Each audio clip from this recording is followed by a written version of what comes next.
pessoal, bem-vindos ao canal Audiobook Além das Páginas. Continuando a leitura do livro da semana, da Aventura e o Jogo da Vida, Preciso Saber Se Estou Indo Bem, de Richard Williams. Capítulo 4. Tipos de feedback. De scott@maempresa.com para consultora@firmadeconsultoria.com. Assunto: boas e más notícias. Tenho certeza de que não mencionei isto antes, mas eu e minha esposa temos 2 filhos, uma menina de 10 anos e um menino de 6. Você tem razão.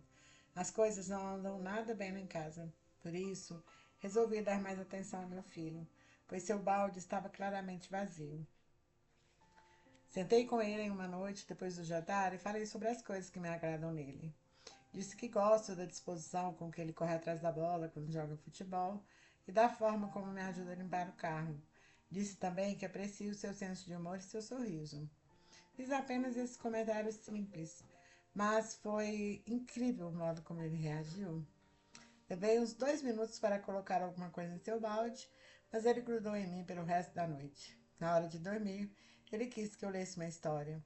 Esse privilégio tem sido da minha esposa desde quando ele era bebê, mas ele quis ouvir uma história contada por mim. Foi uma reação surpreendente. Me senti muito bem ao vê-lo reagir daquele jeito. Não tive tanta sorte com minha esposa. É possível que o balde de uma pessoa esteja tão cheio de furos que não dê para colocar nada dentro dele?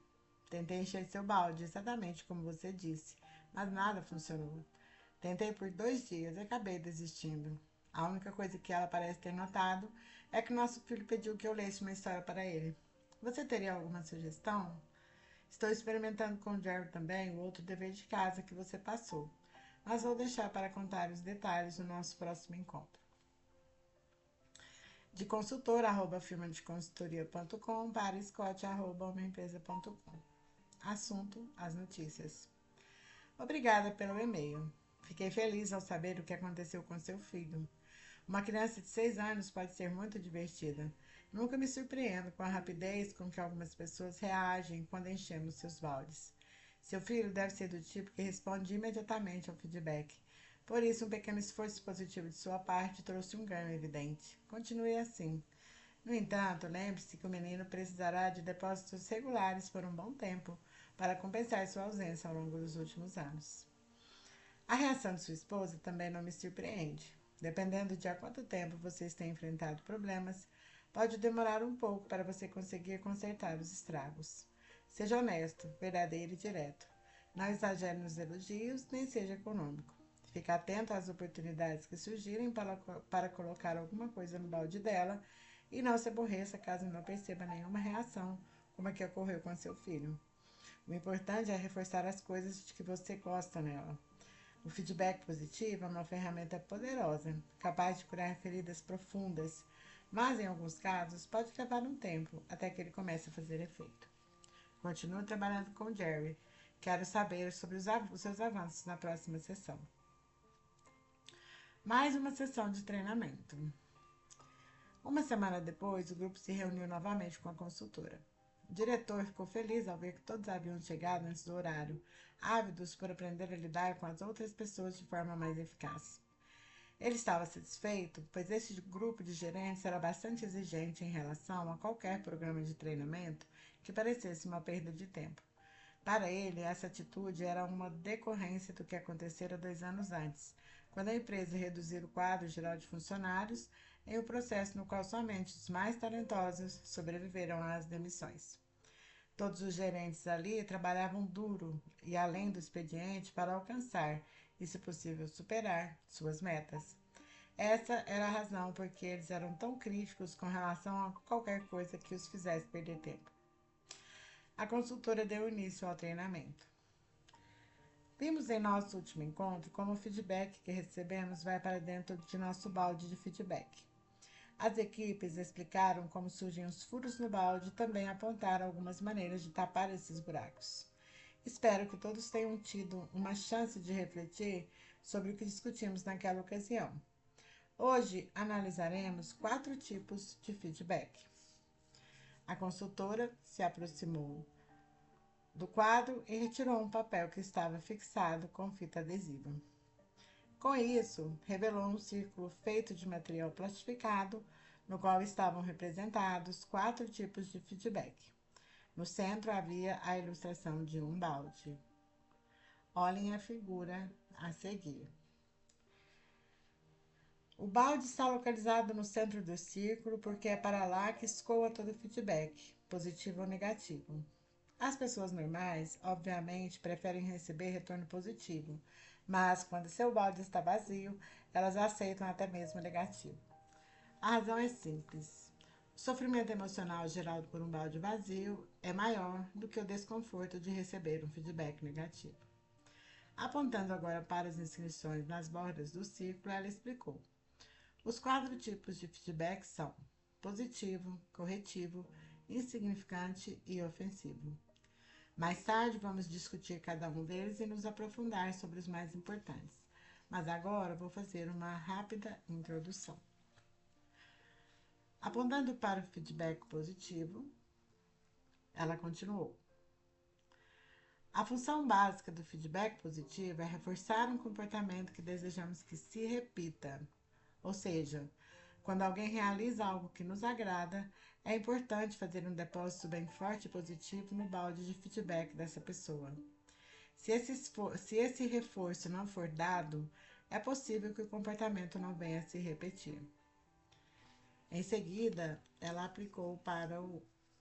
apontou para o feedback corretivo e disse: o objetivo aqui é modificar um comportamento.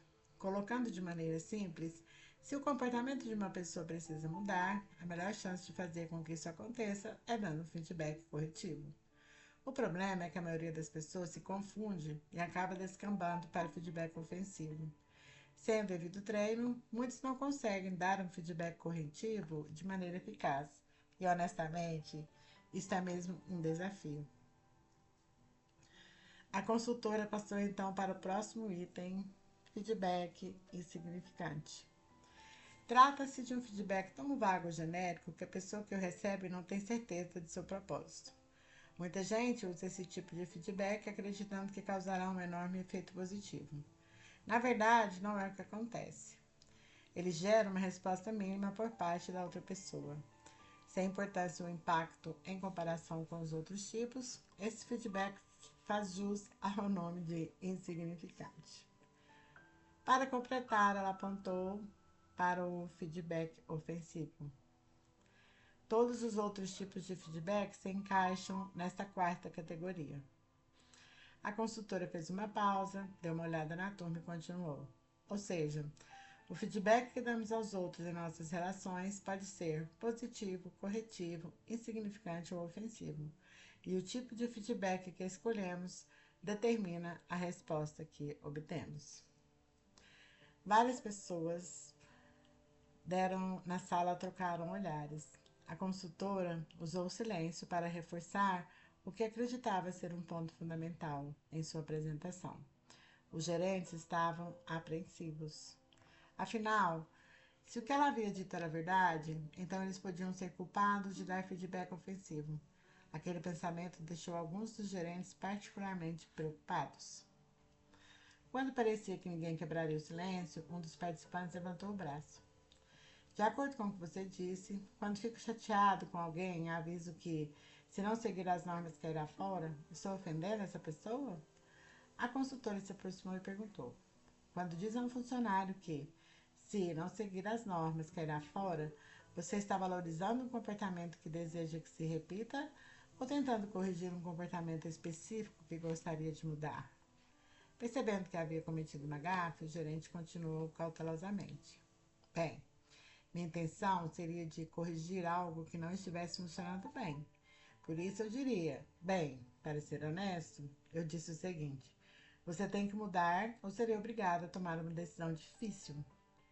Me parece que você está tentando modificar um comportamento com um feedback corretivo. Acho que sim. Na sua opinião, dizer para alguém, faça assim ou é o seu fim, é uma tentativa de corrigir um comportamento? Lançar um desafio às vezes é tudo o que nos resta fazer, depois de tentar todos os recursos possíveis, não é verdade? A consultora olhou para a turma e disse: alguns podem ficar surpresos ao me ver concordando com essa afirmação, mas ela só é válida se tivermos de fato esgotado todas as possibilidades. Quando a situação justifica, é necessário estabelecer limites rígidos. Caso contrário, as consequências podem ser muito graves no futuro. Mas gostaria de deixar essa discussão para outra sessão. Um balde cheio de furo de balas. A consultora fez as perguntas diretamente a Scott. Scott, quando você nos contou sobre um de seus funcionários, disse que havia descarregado uma metralhadora em seu balde. Como tarefa, sugeri que você fizesse um esforço especial para encher o balde do Jerry. Que tal nos contar o que aconteceu e como estão as coisas?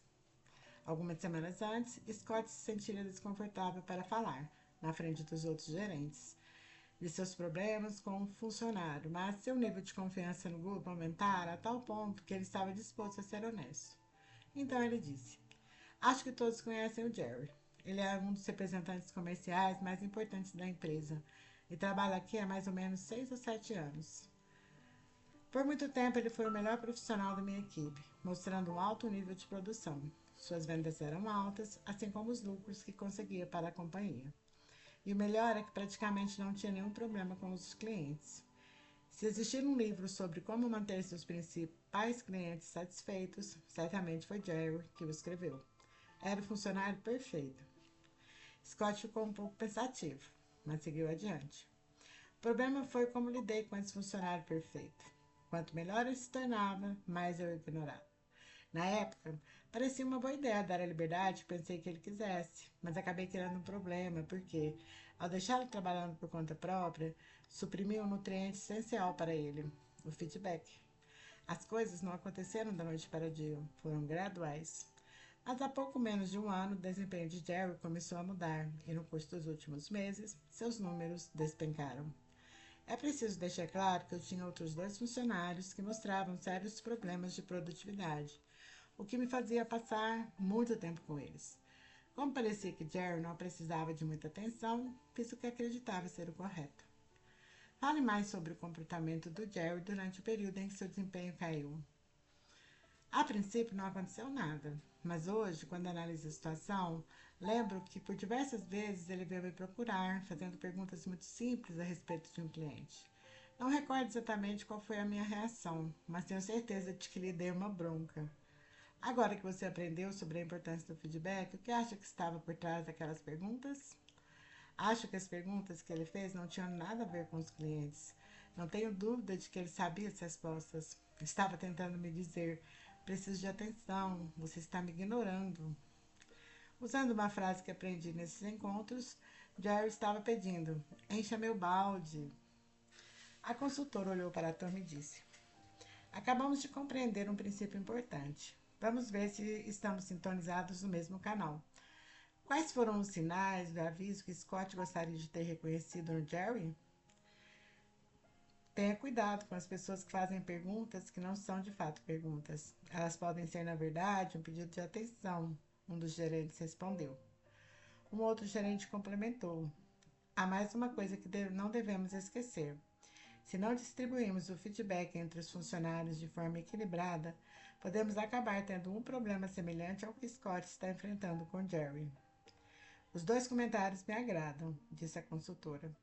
Scott, esses sinais de aviso foram dados antes, durante ou depois de você parar de dar feedback ao Jerry? Não tenho certeza, mas acredito que em todos os estágios, porque na verdade eu nunca dei feedback suficiente para ele.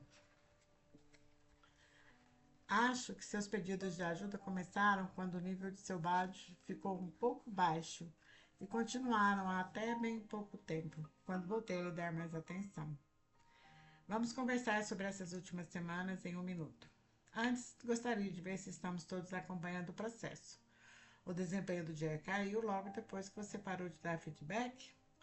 Talvez algumas semanas ou um mês depois. Não mais do que isso, respondeu Scott. A consultora sorriu e continuou.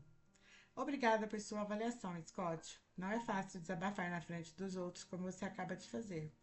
Nas 2 últimas semanas, depois de identificar a possível causa do problema, o que você fez para melhorar a situação? Gostaria de dizer uma coisa antes. Foi durante os 2 primeiros encontros deste treinamento que percebi o que estava acontecendo. No início, eu não queria aceitar. Parecia impossível que eu fosse o culpado pelo mau desempenho de outra pessoa. Mas, à medida que fomos aprofundando a discussão a respeito da importância do feedback, minha responsabilidade ficou cada vez mais evidente. Bem observado, Scott. Que tal agora nos contar como as coisas têm evoluído? Tenho tentado passar pelo menos uns 5 ou 10 minutos a cada dia com o Jerry. É difícil, levando em consideração minha agenda carregada, mas tenho conseguido ficar com ele, às vezes até 20 minutos. Como ele tem reagido? A consultora quis saber.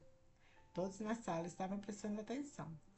Suspeito que no início ele tenha desconfiado que eu estivesse procurando algum erro que pudesse usar como desculpa para demiti-lo. Como eu mudei totalmente de estilo, ele imaginou o pior. Será que essa atitude negativa do Jerry tem alguma coisa a ver com falta de confiança? Provavelmente sim, admitiu Scott. Quando deixamos de dar feedback numa relação, o que acontece com a confiança entre as pessoas? Pelo que tenho visto, ela deixa de existir. Exatamente. Como estão as coisas agora? Continuou a consultora. Levou algum tempo, mas parece que ele começou a se abrir um pouco mais na última semana. A consultora foi até o quadro e escreveu confiança no lado direito. Depois virou para a turma e perguntou: Vamos explorar o que acabamos de aprender. O que é necessário para que uma pessoa possa confiar na outra? Os gerentes ficaram em silêncio enquanto pensavam em uma resposta. Certamente aquela não era uma pergunta fácil de se responder. Finalmente, uma participante rompeu o silêncio e disse: Para que se estabeleça uma relação de confiança entre duas pessoas, elas têm que, primeiro, se conhecer e se compreender, pelo menos até certo ponto, não é mesmo? Com toda certeza, a compreensão deve vir antes, respondeu a consultora. Antes de continuar com a explicação, ela escreveu a palavra compreensão no quadro, deixando um espaço à esquerda e outro entre compreensão e confiança. A compreensão de fato precede a confiança. Porém, há uma coisa que vem antes da compreensão e outra que ocorre entre a compreensão e a confiança. Trata-se de um processo de 4 estágios que precisa ser bem entendido para que possamos desenvolver relações produtivas. Então, quais são os outros 2 elementos que estão falando? Desta vez, um silêncio inquietante tomou conta da sala. Dava para perceber que os gerentes não tinham a menor ideia do que a consultora estava falando. Depois de algum tempo, ela prosseguiu. Muitas das pessoas reunidas hoje aqui talvez nunca tenham parado para pensar sobre o que leva seus funcionários a confiar nelas. É uma coisa que todos nós gostaríamos de ter e que acreditamos ser capaz de fazer tudo funcionar melhor. O presidente da fábrica daquela história que contei sabia que não tinha isso, mas não sabia por quê. A consultora olhou novamente para o quadro e insistiu. Bem, já sabemos que alguma coisa acontece antes da compreensão. O que seria? As pessoas têm que falar primeiro, não é? Arriscou a mesma participante com uma expressão de ansiedade estampada no rosto. A consultora foi até o quadro e escreveu comunicação à esquerda de compreensão. Antes de tudo, é preciso que haja algum tipo de comunicação. As pessoas precisam se relacionar umas com as outras. Sem uma comunicação eficiente, não haverá compreensão, nem, consequentemente, confiança. Apontando para o espaço entre compreensão e confiança, ela disse: Agora só falta um dos 4 elementos. O que acontece em um relacionamento depois que se estabelece a compreensão? Qual o passo seguinte para se ter confiança em alguém? Respeito. Só confie uma pessoa se tiver motivos para respeitá-la, disparou a mesma gerente, entusiasmada. A consultora sorriu ao preencher o espaço em branco com a palavra respeito.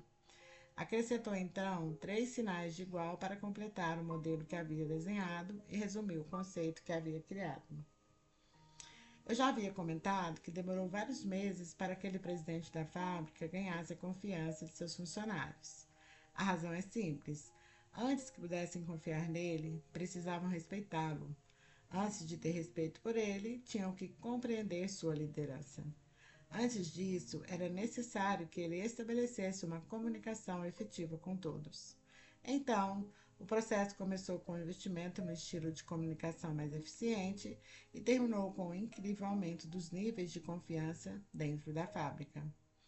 A consultora caminhou em direção aos gerentes e concluiu: oferecer feedback eficiente é uma das técnicas mais poderosas de comunicação. Quando melhoramos nossas habilidades de feedback, estabelecemos um processo de compreensão, respeito e confiança em uma relação. É esse o poder que esses conceitos têm. 3 etapas para Scott. A consultora olhou com atenção para Scott e percebeu que ele estava preparado para passar a um estágio mais avançado. Scott, qual é a próxima coisa que você deveria fazer para melhorar a relação de confiança entre você e o Jerry? Acho que preciso continuar oferecendo feedback. Scott olhou em volta e percebeu pela expressão dos colegas que aquilo não era suficiente. Estava faltando alguma coisa. Você acha que há algo mais que eu deva fazer? Perguntou a consultora. Você poderia continuar aumentando a quantidade de feedback positivo, mas acredito que Jerry tem o direito de saber como você se sente a respeito do que aconteceu. Você admitiu que deveria ter gerenciado a situação de outra forma. Está claro que ele merece saber como você pretende agir no futuro. Se o que estou dizendo estiver correto, qual seria o próximo passo para avançar ainda mais na sua relação com Jerry? Scott fez uma pausa, sem saber exatamente aonde a consultora queria chegar. Antes que ele respondesse, o diretor se intrometeu. Não sei muito bem aonde você quer chegar com essa pergunta, mas de repente me passou pela cabeça que Jerry talvez mereça um pedido de desculpas. Surpresa, a consultora perguntou. Um pedido de desculpas. O que você acha, Scott? Caramba, isso vai além do que eu tinha em mente. Vou ter que refletir sobre o assunto. Scott deu uma olhada em suas anotações e começou a escrever alguma coisa. Depois riscou tudo e balançou a cabeça. Estava claro que ele se sentia desconfortável diante da possibilidade de admitir seu erro para um funcionário. Scott se lembrou, de repente, de um comentário que sua esposa fizera há alguns anos sobre como seu orgulho o impedia de admitir seus erros. Ele ficou imaginando se era esse o caso agora. A consultora percebeu sua indecisão e optou por uma abordagem mais cautelosa. Que tal pensar na melhoria da sua relação com o Jerry como uma meta a ser atingida em 3 etapas? Você já parou com o feedback crítico e intensificou o feedback positivo. Essas são as 2 primeiras etapas. Como você acha que deve ser a terceira? Aposto que você vai sugerir um pedido de desculpas. De fato, essa é a terceira etapa, mas cabe a você decidir. Às vezes, a melhor forma de possibilitar um novo começo é admitir os erros do passado e ir em frente, com comportamentos mais produtivos. É provável que um pedido de desculpas ajude, mas a decisão é sua. Pense nisso. Não estou dizendo que não seja uma boa ideia. É uma boa sugestão. Eu só preciso pensar um pouco no assunto. Tudo bem. Por um lado, Scott estava gostando de estar no centro das atenções durante aquele treinamento, mas por outro, se sentia desconfortável com tudo aquilo. Ele não era o tipo de pessoa que se sentia à vontade com tanta visibilidade, embora gostasse de ser reconhecido por suas realizações, especialmente quando fazia por merecer. Também estava disposto a aceitar as consequências dos raros erros que cometeram ao longo da carreira. Porém, sentia-se um pouco confuso sobre o que seria o passo seguinte com Jerry. Antes de voltar para sua sala e começar a organizar as atividades do dia, Scott soube o que tinha que fazer assim que ouviu o comentário de um colega do treinamento. Vou ficar curioso para saber como foi sua reunião com o Jerry. Boa sorte! E assim finalizamos esse capítulo desse livro bastante produtivo e interessante.